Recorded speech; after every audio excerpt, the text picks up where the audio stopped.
Mr. President, honorable members of the Union, our distinguished guests on the proposition bench, thank you for the floor. I rise today, the day after the solemn anniversary that haunts every Mumbaikar, to oppose the motion that India's policy towards Pakistan is populism disguised as security policy. Apologies for the mic. In plain terms, I stand here to tell you that not only is this claim false, but it is a fundamental misreading of my country's reality. And I do so not just as a member of the Oxford Union, but as a Mumbaikar, but as someone who has lived through the consequences of the India-Pakistan saga in his own home and heart. Yesterday was 26/11, November 26th, which in my city is not an ordinary date on the calendar. It marks the day when, in 2008, 10 terrorists stormed across iconic sites across my hometown, unleashing 3 days of bloodshed. One of those targets was Chhatrapati Shivaji Maharaj Terminus, the very station that my aunt passed through almost every evening. By chance or by providence, she took a different train home that night, narrowly escaping the fate of the 166 souls that did not. Another target was the Taj Mahal Palace Hotel, where my best friend's father, a major in the National Security Guard, was one of the first commandos to rappel into a burning Inferno. I was a schoolboy then, glued to the television as my city burnt. I remember the fear in my mother's voice on the phone, the tension in my father's clenched jaw. For 3 nights, Mumbai did not sleep, and neither did I. As a child, I learned too early that security is not an abstract policy issue. It is the difference between life and death, the difference between a phone call from a loved one or a silence that lasts forever. I share this, not to darken the mood, but to ground this debate in reality. For me, this isn't just an intellectual exercise. It's painfully personal. The railway station, 200 meters from my childhood home, was bombed in the 1993 serial blasts that killed over 250 people. I grew up under the shadows of these tragedies. My parents, who are here in the chamber tonight, listening anxiously to their son, raised me with the stories of those dark days and the mantra that we must always be alert. So when someone claims that India's tough stance towards Pakistan is merely populism masquerading as security policy, you might understand why I bristle. It sounds like someone telling you that the locks on your doors are just for show, not because there are robberies in the neighborhood. But before we delve deeper into that notion, let me first address the 3 gentlemen arrayed against me. A rather formidable proposition bench, if there ever was one. They say this house loves a good show. My opponents have certainly delivered on the casting. First, we have our union president, Mr. Musa Haraj, leading the charge for the proposition. Musa is not only the president of this union, he's also a Pakistani by birth and a very, very dear friend of mine. In fact, as his chief of staff, I've spent months working with him, which makes tonight a tad bit awkward, because technically, I'm supposed to make him look good. But here I am, last night, writing his speech for him.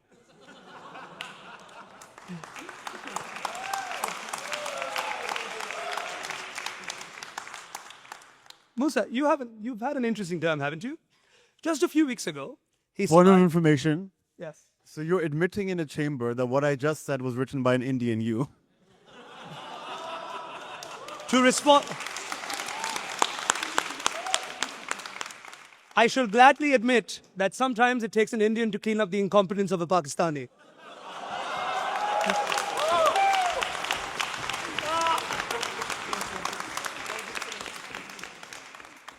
Now, Musa, you've had an interesting term, haven't you?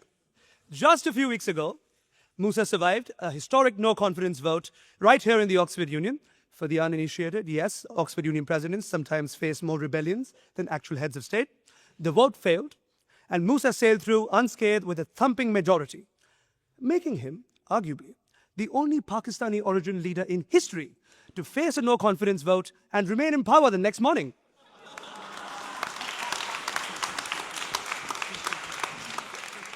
I tease my friend, of course, but there's a serious point. Musa's victory was a triumph of transparent, open, and democratic processes. An Oxford Union specialty. Now, only if some folks in Rawalpindi could say the same. And look who sits with you. The glorious ghost of the presidency's past. We have Ahmed Nawaz, the president for Michaelmas term 2022. Ahmed, you're a man of resilience. You survived the horrors of the APS attack. You have my utmost respect for that for the rest of my life. But you also survived, barely so, the internal politics of this chamber. You hold the unique distinction of being the only Pakistani president in history who was not removed by a coup, but an auto-resignation.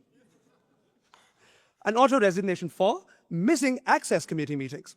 Now, the official record says that you were busy. We all saw the Instagram stories of you doing shots with Bad Baby. Now, does an Oxford Union president have to be caught outside? Following on, we have Isra Khan, the president of Hillary term 2025. Isra, this is a special moment for me. In my first term here, you were Ahmed's chief of staff. You were the man behind the throne. You watched him fall, you fought the dirty politics, and like a true survivor, you climbed the ladder to become president yourself. I'm the chief of staff now. I have seen the walk that you've walked. I have taken notes. You taught me that the Oxford Union, like in Islamabad, chaos isn't a pit. Chaos is a ladder. So when I look at you over there, arguing against India having mastered British institutional survivalism, I don't know whether to rebut you or ask you for a reference letter. Now, that we're all acquainted with the spirit of the Oxford Union debate, a bit of bite, a bit of banter, let's get to the meat of the matter. The motion asserts that India's policy towards Pakistan is populism disguised as security policy. In other words, that India cynically fashions its Pakistan strategy just to win votes or applause rather than to genuinely protect itself. As the first speaker of the opposition, I reject this wholeheartedly. I will show you, step by step, how India's policy is primarily driven by legitimate security concerns and not cheap populism. And in doing so, I shall also flip the mirror to our friends, because if any nation has suffered from the leaders who wrap themselves in the flag of popularity, it isn't India, it is Pakistan. The proposition's argument is seductive.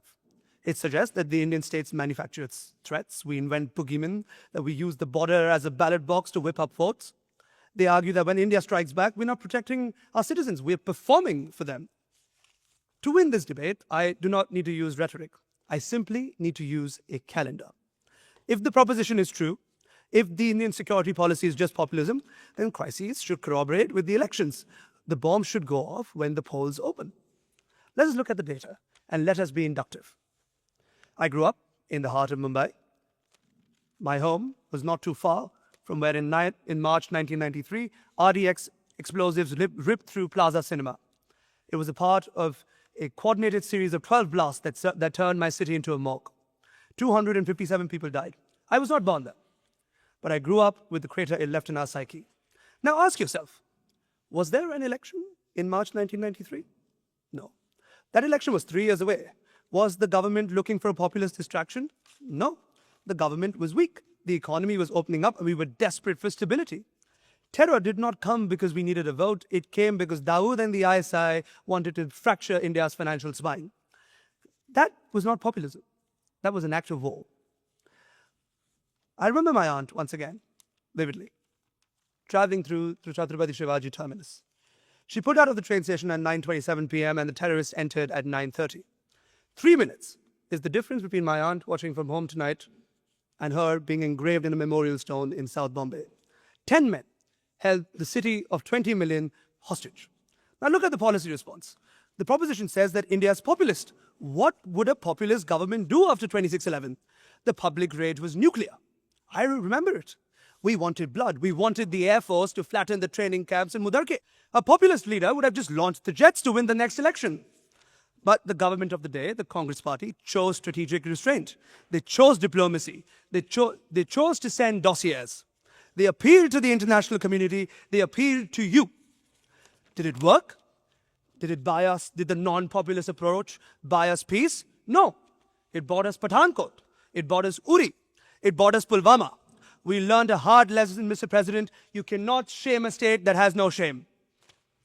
Let's move to the present.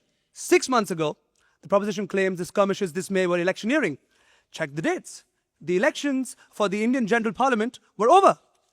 The government was secure. Apologies. The government was secure. On 22nd of April, terrorists from the Resistance Front, a cheap rebrand of the Lashkar-e-Toiba, attacked tourists in Pahalgam. They dragged out 26 people and killed them for their religion. They didn't ask who they voted for. They executed them. India's response, Operation Sindoor, was launched on the 7th of May. Note the name, Sindoor, the vermilion mark of a Hindu wife. It was not Operation Thunder or Operation Wrath. It was named for the widows created by that massacre. It was a surgical dismantling of 9 launch pads. We degraded radar systems in Lahore. We punished the perpetrators. And then what? We stopped. We did not invade. We did not occupy. We did not hold a parade in Delhi. We re-established deterrence and went back to work. That is not populism. That is professionalism. The proposition confuses popular with populist. Yes, Mr. President, defending your citizens from being murdered is popular. Providing clean water is popular. Keeping the railways safe is popular. That does not make it a trick. Populism is promising easy answers to complex problems. Security is doing the hard, expensive, dangerous work of ensuring that a child in Dadar can go to the cinema without being blown up. But if you want to see the actual populism disguised as security, you must only look across the Radcliffe line. When India launched Operation Sindoor, how did Pakistan respond? Did it fix its security gaps? No. Operation Bunyan al-Masus was launched. The solid cemented wall, a Quranic reference designed not for tactical efficacy, but for religious mobilization. You launched missiles at our bases in Udhampur, had them shot down, had 11 bases struck, and achieved at best a tactical stalemate. And then, after all of that, what do? You release a music video. The ISPR, your military's PR wing, released an anthem, Dharkan Pe Ek Hi Naam, Pakistan. Mr. President, when India fights a war, we debrief the pilots. In Pakistan, they auto-tune the chorus. You held victory rallies on the 16th of May. You declared a national holiday. Why? Because you cannot give your people bread, so you must give them the circus. You cannot fix the price of flour, so you fixate on the Indian threat. You need the enemy of the gate. Without the Indian monster, your own people may turn around and ask why generals own Papa John's franchises while the country defaults on its loans. That is populism. That is the alchemy of turning public poverty into private power with the specter of war. When you vote for this motion, you are telling the widows of Pahalgam that their grief is just a prop for the government.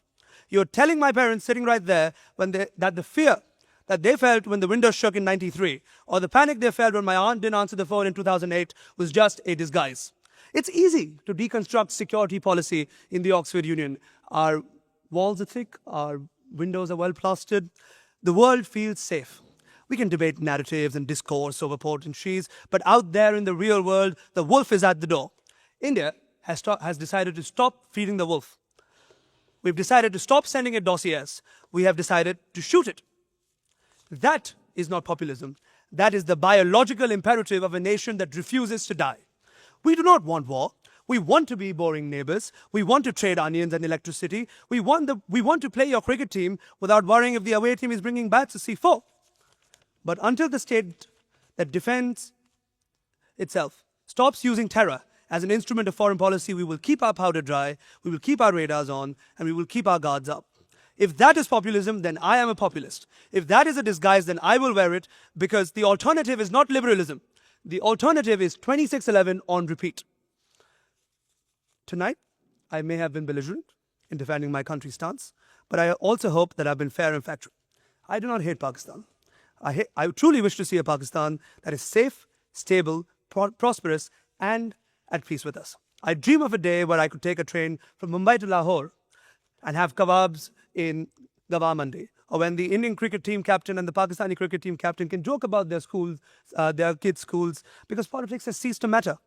I'm an idealist by heart, but unfortunately, I am a realist by circumstance. But for that day to come, we must first deal in truth. And the truth is, calling India's Pakistan policy populism in disguise is a dangerous distortion. It implies that we're all just play acting, that there's no wolf on the door, but there is. Recognizing this wolf doesn't mean we should keep living in fear of it. It just means that we need to know that to have the bigger stick when you're trying to build the bigger fence. Perhaps, in a not-so-distant future, a young debater from Mumbai and a young debater from Lahore, Quetta, or Peshawar will stand here not to argue about war and policy, but to argue about who has the better music, or who has the better biryani, Obviously, the answer to both is India. Jokes aside, that is the debate I want to have. We aren't there yet. To get there, we must first ensure that policy is rooted in reality and security and not lost in the fog of propaganda. India is doing its part by treating security with the gravity it deserves.